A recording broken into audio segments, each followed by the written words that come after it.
Irulegi historia berridazten ari dela esatea, ez da esagerazioa. Urteroan egiten dituzten indusketek mito bat baino gehiago bertan behera bota dute. Lehena eta garrantzitsuena, baskoiek ez zutela idazkerarik. Euskararen aurrekaria izan daiteken baskoien hizkuntzan idatzitako lehenengo testua metalezko esku batean grabatua agertu zen. Irulegik erakutsi digu, halaber, baskoiek antolaketa sozial aurreratua zutela. Herrixkak kaleak zituen, etxebizitza sendoak, harresi bat. Eta hango biztanleek tresna ugari erabiltzen zituzten, eta aurkikuntzak ez dira bukatzen. Irulegi ez da beste aztarnategi bat. Baskoiak eta haien hizkuntzari buruz dakiguna aldatzen ari den puzlearen pieza garrantzitsuena da.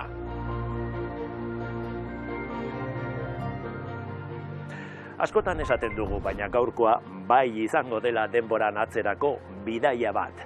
Makin nahi estaran, Irulegiko aztarnategiaren zuzendariaren eskutik, Irulegitik Ponpelora erakusketan murgilduko gara. Historia ikasi egingo dugu, ikusi eta ukitu ere bai. Gure jatorria ezagutzeko aukera paregabea duzue, gaurko saioan, has gaitezen.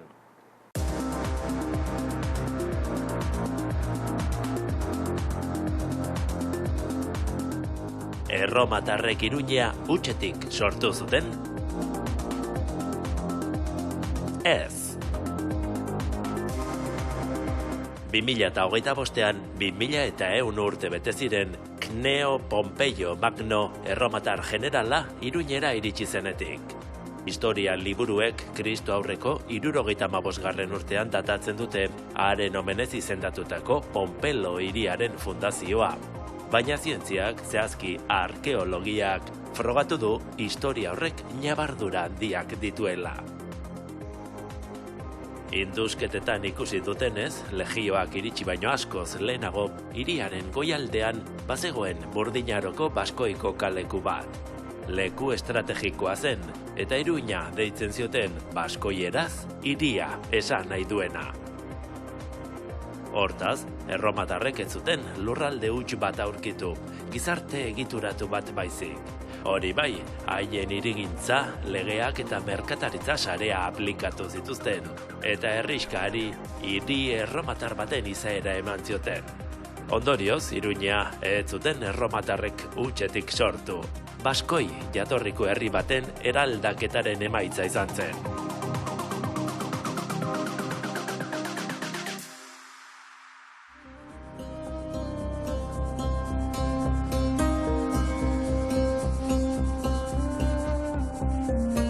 Kaixo Matin, kaixo. Bidaia bat egin behar dugu jarraian 2100 urte atzera egin behar dugu Irulegitik Ponpelora hiri baten sustraiak erakusketan barrena, ez da? Baina hiri baten historiaz baino gehiago hitz egiten da, ez da? Bai, bereziki jakinen dugu gure hiriburuaren, gure hiriaren jatorriaren inguruan, eta bere lurraldearen eta bere jendearen inguruan jakinen dugu. Ze garaitan mugituko gara? Bai, geografikoki asko urrunduko ez bagara ere, bai, beti Iruña herrian eta ibiliko gara, kronologikoki bai joanen garela Burdinaroraino, ez? 2100 urte atzera Burdinaroaren amaieraraino, eta ikusiko dugu Pompelo nola sortzen den eta zergatik sortzen den, eta pixka bat bere bilekararen lehendabiziko zertzela da batzuk. Akordatzen naiz, nola duela 2 urte izan ginean Irulegiko aztarnategian, ez dakite han bildutakoaren bilduma den hemen ikusgai duzuena.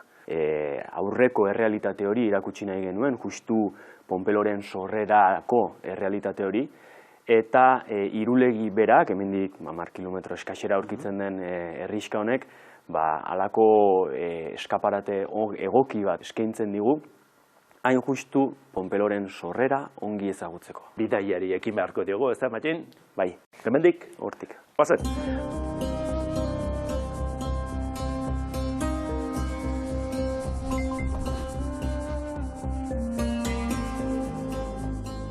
Matin, hau da, Irulegin aurkitu duzuen etxolaren erreplika. Bai, Irulegin 3 etxe induzkatu ditugu osorik, hau da horietako baten erreplika bat, eskalan egin duguna, eta noski hau ez da guk topatzen duguna da, nolabait zerra bat hartu eta hemendik moztuko bagenu bezala, eta badakizu ez guzti hau denak su hartu zuenez, ikusten ditugu, oinarriak, zutoinen oinarriak non diren, ez ditugu asmatu, hemen zeuden, sarrerak non dauden. Nola dakizue, hau horrelakoa zela?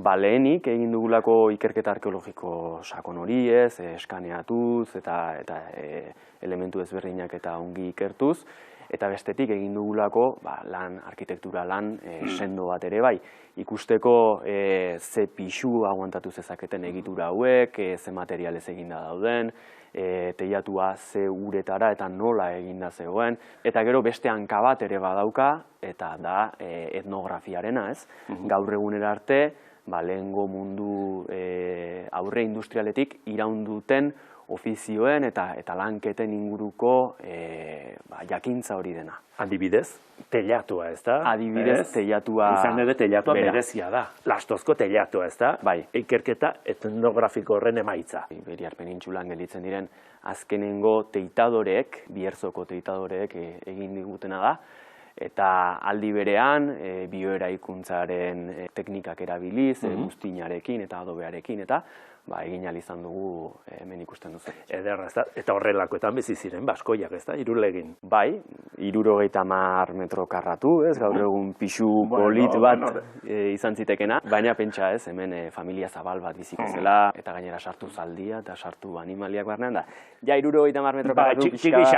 Txiki xamarra. Ez dugu oraindik hitz egin eskuaz, ez da? Bere lekuan hor duzue, jarria, ez da?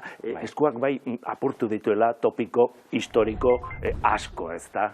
Bai, bereziki idazkerari dagokionez, hizkuntzari dagokionez ere bai, eta hor jarri dugu, guk hor topatu genuelako, ez, hortik kanporantz erorita eta sarreran. Eta iruditzen zaigu, horrela ikusiko litzatekela, seguraski etxe ondotik pasatzen denak ikusteko eta irakurtzeko modu. Erreplika zehatza dela esan dugu, hemen dena dago, dagokion lekuan, ez da? Ez duzu jarri horre, dekoratzaileek egiten duten moduan, ez da? Bado zentzua, tokiak. Bai, ez dago deus bere horretan nola pentsatu gabe jarrita. Alde batean, baditugu vitrinetan, agerturiko pieza originalak, eta beraien zatiak, eta bestalde, etxeolaren barnean, etxearen barnean, eta bere inguruan baditugu, agertu diren pieza horien rekreazio fidelak, eta agertu diren tokian, ongi ulertzeko nola zen etxe honen funtzionamentua duela 2000 urte. Irulegin aurkitutako zeramika zatiak aztarna txikiak dira duela 2000 urte baino gehiago bertan nola bizi ziren jakiteko. Baina nola jakin daiteke nolakoak ziren jatorrizko piezak eta zertarako erabiltzen zituzten? Irulegitik Ponpelora erakusketaren erreplikak sortzeko Euskal Buztingintza Museora jo dute Arantzadiko arkeologoek. Zeramika zati txiki horietan oinarrituta, arkeologoek piezen formari eta tamainari buruzko hipotesiak sortzen dituzte. Ondoren, lana buztingilearen tailerrean gorpuzten da. Hartu behar duzu planoak eta gu daukagu memoria bizuala asko. Eta pieza bat ikusten dugunean, sarri askotan, behar izaten dugu zatiak ikusteko nola daude eginda. Batzutan torno edo segun zelako diametro, baina badagoz marratxo batzuk adierazten dabezenak egin badira horrela edo egin badira goruntz. Baina pieza bat berrera ikitzea ez da soilik forma kontua. Materialak ere garrantzia handia du. Irulegiko piezen erreplikak egiteko, bertako buztinekin lan egitea erabaki dute, erromatarren garaian egiten zuten bezala. Buztini hartu, dagoen tokitik, prestatu eta gero landu. Eta Irulegiko piezak egiteko, reprodukzioak edo rekreazioak egiteko bardin egin gendun. Eta pentsa gendun, Soratu Biharrian, oilerietako buztina erabiltzea. Pieza hauen kolore gorriska burdin oxidotik dator. Eta beste material batzuekin nahastean, propietateak hobetu egiten dira. Buztina ez da hartzen arrobi batetik bakarrik. Egiten da sukaldean egiten dugun bezala. Hartu elementuak nahaztu eta nahasketa horrekin egiten da indartu propietateak edo mejoratu propietateak. Zeramikazko ontzi hauek ez ziren apaingarri hutsak, funtzio argia zuten. Agertzen direnak, gehienak, izeten dire edo gauza gordetzeko, edo kozinatzeko, edo zerbitzeko alimentuak. Sorkuntza prozesua artisau lana da. Buztina arroka sedimentario bada, urarekin nahastuz, plastikotasuna hartzen du eta modelatu egin daiteke. Berotzean, egitura aldatzen du. 750 eta 50 gradutik gora, zeramika bihurtzen da, material sendo eta erresistentea. Buztina berez da silikato aluminiko urarekin. Silize, alumina eta ura. Hori dela eta egiten dugu buztina hartu, prestatu, eta gero ja tornora. Eta gero labea. Labea eta temperatura, 700etik gora altzatu behar den temperatura, hori da egiten duena transformazioa, buztinatik zeramikara. Gaur egun teknologiak prozesu hori zehaztasunez kontrolatzen laguntzen du. Orduko labeak ere funtsezko azpiegiturak ziren, eta haien diseinua oso ondo pentsatuta zegoen. Orientazioa eta ireztapena gakoak ziren temperatura altuak lortzeko. Euskal Herrian beti iparra zaindute daz. Iparratik datoz ekaitzak, haize hotza eta hegoaldera begira. Hori zaintzen ez baduzu, alperriz gabiz. Egingo dugu kriston lana, da piezak apurtuko dira. Ze kontraste termikoa, ez da ona, erromatarren sasoiko eta propos begiratu dotez, orientazioa berbera da. Eta antzerako parezido, die zirkularrak badaukate nun sartu erregaia. Irulegiko piezek azaleko tratamendu aurreratuak ere erakusten dituzte. Engobeak eta gehigarriak atzeman dira, hala nola, area edo txamota, zeramika txikitua. Erresistentzia termikoa eta iragazgaiztasuna hobetzeko erabiltzen ziren.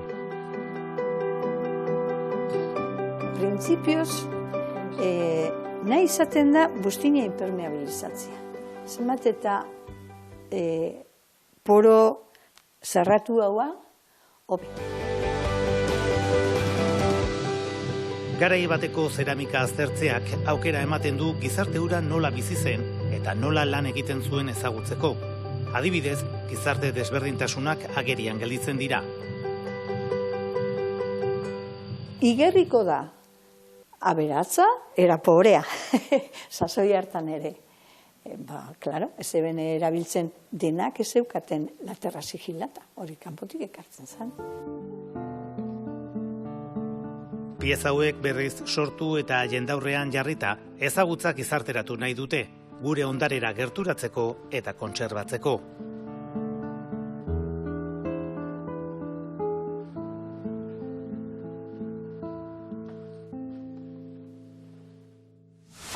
Matin, gerrari loturiko pieza eta elementu asko dituzu, ez da? Erakusketan izan ere, baskoiei buruz dakigun asko eta asko, gerra bat izor diogu. Bitxia da. Bai, bitxia da, eta ez da konkista gerra bat, da erromatarren arteko gerra zibil bat, nun erromatarren arteko gerra zibil hau Iberiar penintsulan ematen da, eta hor tartean, hor ditugu baskoiak eta beste hainbat herri indigena ditzen zaienak, ez? Hor ditugu fakzio baten alde edo bestearen alde borrokan, eta baskoien kasuan behintzat ikusten dugu behin baino gehiagotan delako baskoien lurraldea gerra honetan eszenatoki, ez zirela neutralak izan, ez dakigu ongi alde baten alde edo bestearen alde egin zuten, baina bai erromatar fakzio baten alde egin zutela. Izan ere, esan duzu, agian, hemen atzean dugun legionario erromatar hau baskoia zela. Bai, lehen begiradan erromatar bezala hain errez identifikatzen dugun gerlari hau, baskoia izan ziteken, lasai ederrean, ze bai etxe kanpoan eta bai etxe barnean topatu dugun armamentua oso antzekoa zen, eta aipatzen dugu, baskoiak hor daude, erromatarrak bezala gerra egiten, ez?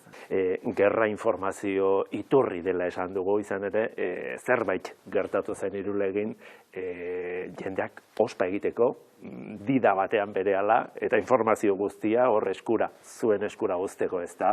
Bai, suntxiketa azkar bat, suntxiketa oso bortitza, hemen ikusten dugun armamentua da, agertu denaren zati bat besterik ez da, ez?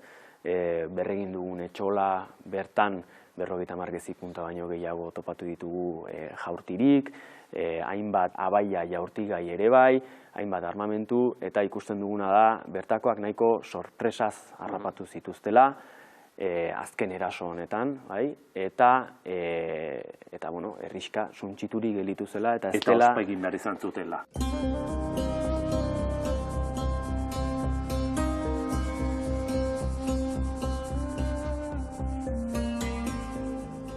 Magin lehen hibridazioa aipatu duzu, hibridazioak esan nahi du baskoiek ere bere elementuak gorde zituztela, ez da? Hizkuntza, kultura... Bai, hori da, eta jarri ditugu horren lekuko batzuk, ez? Aldare batzuk, pertsona eta bereziki jainko izen baskoniko eta akitanoekin, ez? Horrek erakusten digu, erromatar mundu globalizatu horretan ere, zenbait elementuk jarraitu zutela, iraun zutela, ez? Lehengo mundu hartako, Burdinaroko mundu hartako elementu horiek, erromatar mundu hor berri honetan ere, beraien tokia bilatu zutela eta iraun zutela. Eta baita hizkuntza ere. Hizkuntzak eta sinismenek, ez? Hor ditugu jainko eta jainkosen izenak erabat baskoi eta akitaniarrak direnak, eta hizkuntza ere bai noski. Bueno, hemen atzen ditugunak miliarioak dira, ez da? Komunikazioa oso garrantzitsua zen eta da, ez da? Bai, ze hain justu erdituko da gerra sektoriaren ondoren erabat mundu erromatarra dena, mundu globalizatu bat, bertakoak erromatartuko dira, eta bereziki erromatartuko dira hiru elementuri esker, ez?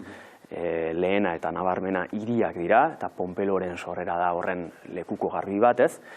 Hiri horien konexioak ere kontutan eduki behar dira, ez? Hor aipatu dituzun galtzadak, eta galtzada horietan agertzen diren miliarri hauek ere badira horren lekuko, eta azkenik ejertzitoa bera dago ere bai, ez? Integraziorako bide bezala. Bueno, miliarioak aipatu ditut hauek galtzaden alboan edo ertzean jartzen ziren, nolabait trafiko seinaleak edo ziren, ez da, jendeak ulertu dezan. Bai, bide hauek obra handiak dira, eta obra hauetan noski gero mantendu behar dira, ez? Eta mantentze lan horiek, tokatzen zaizkion enperadoreak mantentze lan horiek egin ondoren, gero noski, olako miliarriak jartzen ditu, milia bakoitzetan, miliaro, guk kilometroro ditugun seinaleak bezala, eta noski hor, berak ordaindutako berrikuntzak direla jartzen du, ez? Propaganda pixka bat ere bai. Miliarriak edo miliarioak. Hori da.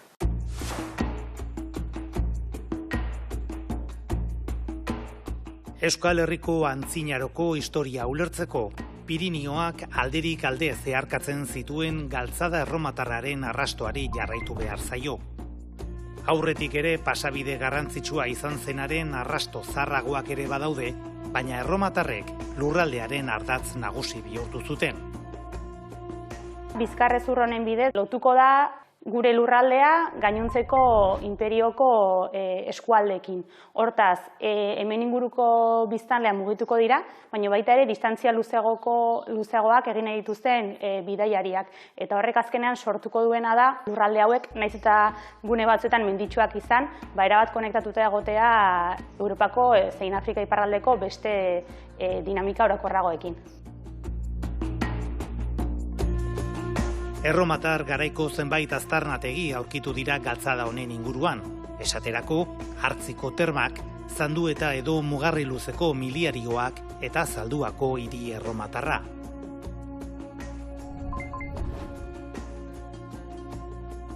Adibidez, zeramika hori zehazki 2025ko Zalduako udako indusketetan topatu genuen. Hain zuzen ere, hiriguneko termen eraikinaren barnean egiten ari garen indusketan. Eta ikusi duguna da, fase desberdin pila bat daudela, eta hau zehazki kokatu beharko litzateke eraikin hori termen erabilera fasea utzi ondoren, izan zituen berrerabilpenen azken momentuan edo. Pentsatzen dugu, Kristondorengo 3., 4. mende ingurukoa dela, eta gainera antzeko zeramikak topatu izan du dira oso sarri Akitania inguruko eremuetan, eta pentsatzen dugu iparraldetik iritsitako ontzi badela. Arkeologoen lana da aztarnategiak industea eta haietatik lortutako materialen erregistroa egitea. Izan egitura handiak edo material eramangarriak, hau da piezak, zeramikak edo txanponak. Objektuen bidez, garaiko testuinguruak aztertu nahi ditu zientzia honek.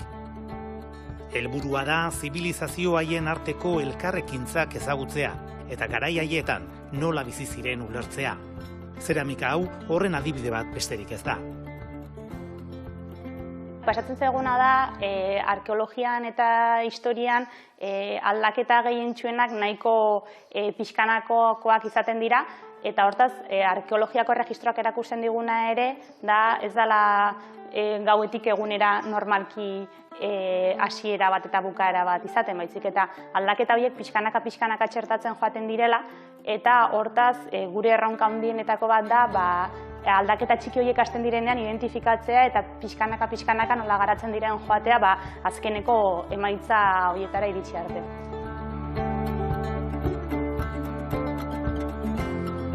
Lursail menditsu hauek ondare oso aberatsa dute.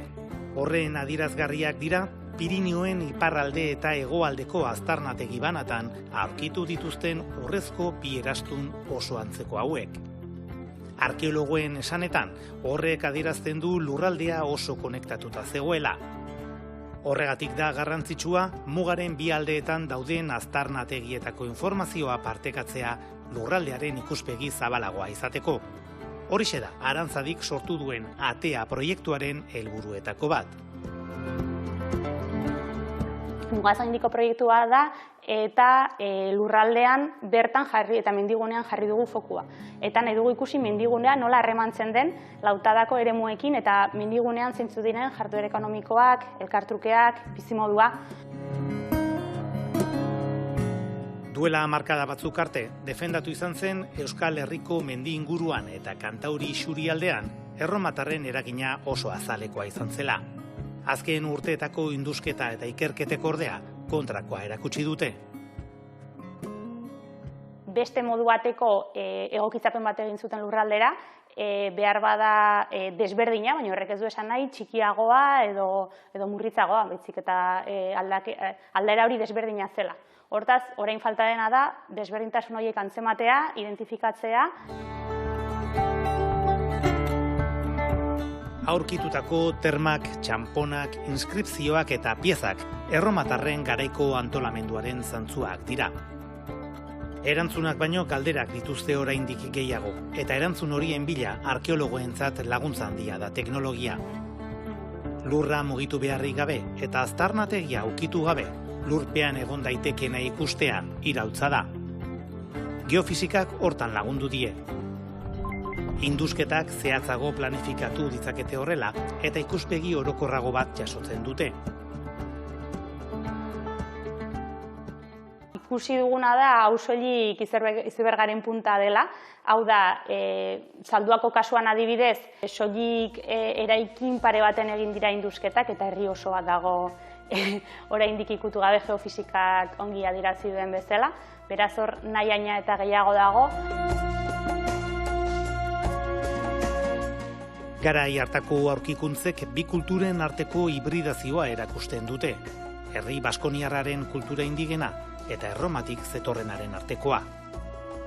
Ikertzaileek lan handia dute aurretik. Aurkitutakoa, oraindik ezagutzen ez den ondare zabalago eta aberatsago baten lehen zantzua besterik ez baita.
Esan beharreko gauza bat da, erakusketa hau elkarlanaren emaitza dela, ezta? Hemen pieza asko zuek aurkituak dira, baina beste batzuk utziak ere badira, ezta? Bai, bereziki elkarlanaren emaitza, ikerketa talde oso potente bat egon delako, hainbat irakasle eta arkeologoz osatua guzti hau dena pentsatzen eta egikaritzen, eta egia da, zati handi bat irulegiko piezak izan arren, badirela hainbat elementu arkeologiko eta epigrafiko kanpotik etorri direnak, beste museoetatik eta etorri direnak, San Telmo museotik adibidez, edo iparraldeko zenbait pieza ere bai, eta udalerri horiei eta erakunde horiei ere eskerrak eman, ez?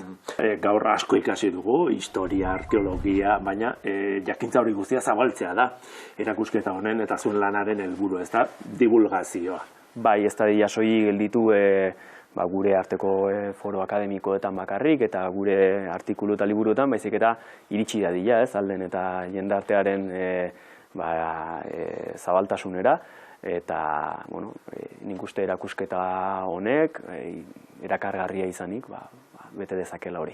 Aurrera begira asko dago, oraindik industeko, aztarnategiak zer eman dezaken jakiteko, zer espero duzuzuk? Zein izango litzateke zure ametsa? Nik nahiko nuke, orain arte egin duguna egiten jarrai genezan, ez? Izan daitezela ikerketa taldeak epe ertain luzera lan egiteko moduan, eta soilik horrela lortuko ditugu aitzinamenduak alor hauetan. Eta gertuko dira, emaitzak emango du lurrak bere fruitua, ezta? Hori da. Eskerrik asko, Maien. Mila esker zuei.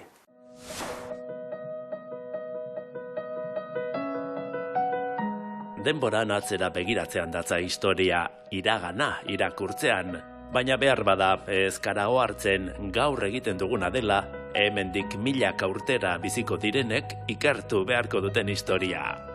Gaur egungo bizimoduaren aztarnak lurpetik atera eta interpretatu egin beharko dute haien esanahia.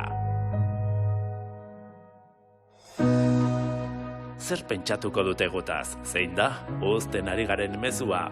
Ona, ala txarra izango da, 21. mende hasierako biztanlez jasoko duten irudia. Hortxe, hausnartzeko moduko gai bat. Datorren astera arte, agur!